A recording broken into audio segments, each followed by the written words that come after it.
Hello বন্ধুরা, তুমি সবাই কেমন আছো? আশা করি তুমি সব ভালো আছো। তো আমি ভালো আছি। তো আজকে যাচ্ছি আমার স্কুলটাকে নিয়ে একটা মিনি ব্লগ করার জন্য। তো তোমরা পড়াটা কন্টিনিউ দেখতে থাকো। আমি কোথায় যাচ্ছি দেখতে পারছো এতটুকুই।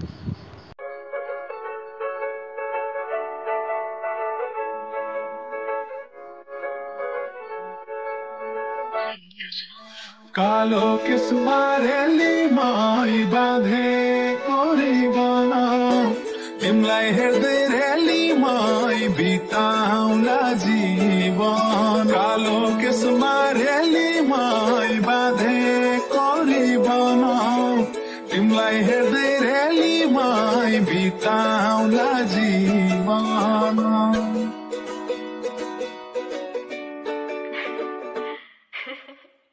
असलैको रातो साडी चार पाङ्रे गाडी असलैको रातो साडी चार पाङ्रे गाडी किनिदिउँला सुनको चुरा बरुरी नै